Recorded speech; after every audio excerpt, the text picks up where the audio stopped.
আমাদের অনেক বাবা, ছেলের বাবা বিয়ের আগে মেয়ে দেখতে যায়, বিলকুল হারাম। বিয়ে কি আপনি করবেন না ছেলে করবে?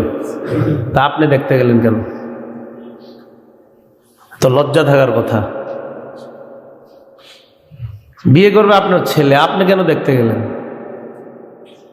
এটা নাজায়েজ, এটা হারাম, বিলকুল হারাম। বিয়ের আগে পুত্রবধূকে বাবা দেখা নাজায়েজ, এটা স্পষ্ট হারাম, কোনো সন্দেহ নাই। এই সন্দেহ করলে এর ঈমান চলে যাবে। হারামকে হালাল যদি কেউ মনে করে তার ঈমান থাকে না। রাসূল করিম সাল্লাল্লাহু আলাইহি ওয়াসাল্লাম হাদিসের মধ্যে উৎসাহ দিয়েছেন, আমরা অভিভাবকরা যখন সন্তান বিয়ে করাবো, অথবা আপনারা যারা বিয়ে করবেন, যুবক ভাই যারা বিয়ে করবেন, বিয়ে করার সময় নবীজি সাল্লাল্লাহু আলাইহি সাল্লাম বলেন, তুনকাহুল মারআতু লিআরবাইন, মেয়ে বিয়ে করবে চার জিনিস দেখে। চারটা জিনিস মেয়ের মধ্যে দেখবে, তখন ওই মেয়েটাকে বিয়ে করবে। চারটা জিনিস যাচাই করবে বিয়ের আগে। এই জায়গায় একটা মাসালা জানা খুব প্রয়োজন। আমাদের অনেক বাবা, ছেলের বাবা বিয়ের আগে মেয়ে দেখতে যায়, বিলকুল হারাম।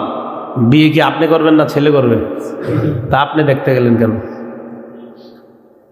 তো লজ্জা থাকার কথা। বিয়ে করবে আপনার ছেলে, আপনি কেন দেখতে গেলেন? এটা নাজায়েজ, এটা হারাম, বিলকুল হারাম। বিয়ের আগে পুত্রবধূকে বাবা দেখা নাজায়েজ, এটা স্পষ্ট হারাম, কোনো সন্দেহ নাই। এই সন্দেহ করলে এর ঈমান চলে যাবে। হারামকে হালাল যদি কেউ মনে করে তার ঈমান থাকে না। তো বিয়ে যখন করবে ছেলে,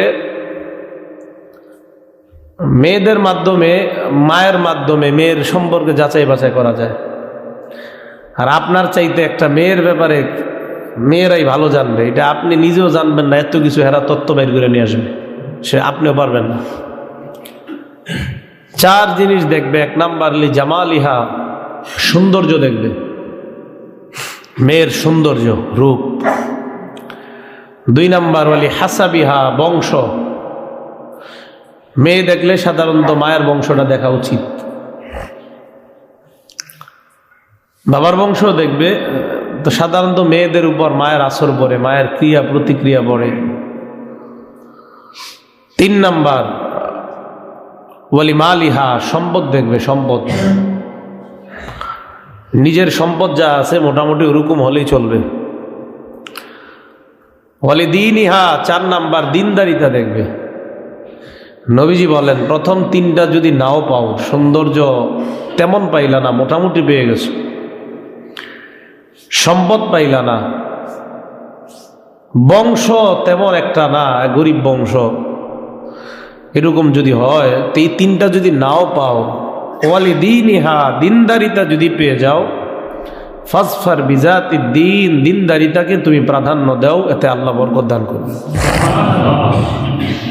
হাদিসের শেষে নবীজি বলেন, তারিবাত ইয়াদাক, দিনদারিতা যদি তুমি প্রাধান্য না দাও, তো তোমার দুই হাত ধুলোয় দূষরিত হোক, তুমি ধ্বংস হও। যদি দিনদারিতা প্রাধান্য না দাও, তুমি সৌন্দর্য প্রাধান্য দিলা, সম্পদ প্রাধান্য দিলা, বংশ প্রাধান্য দিলা, দিনদারিতা তুমি প্রাধান্য দাও না, তুমি ধ্বংস হবা।